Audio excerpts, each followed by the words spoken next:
Бул студент Aparna'nın sorusu.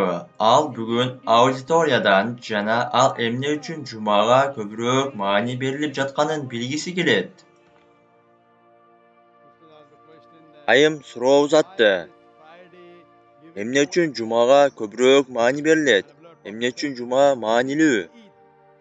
Сүйүктүү пайгамбарыбыз айтты. Жума күн жумалык айыт сыяктуу, жумалык айыт майрам сыяктуу.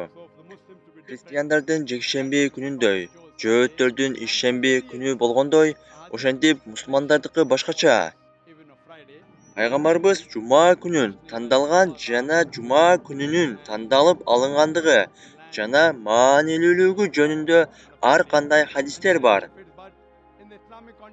Хадисте Жума күнү сел болгондо Нухтун кемеси келип, анын жерди алганы жана ар кандай пайдалар айтылган. Бирок исламий шартта бул жумалык маанилүү күн. Бизде жамаат намазы жана адаттагыдан маанилүүрөөк Жума жамаат намазы бар.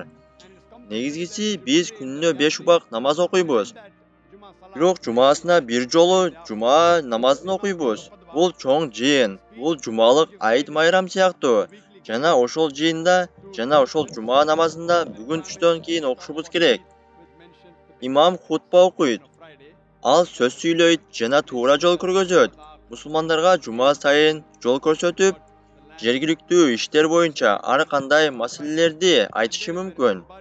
Маанилүү нерселер жөнүндө сүйлөп кабарды жеткирет. Ошентип Жума негизинен жумалык айыт майрам жана мусулмандардын жумалык негизги маанилүү күнү. Сурооңузга жооп бердим деп үмүттөнөм.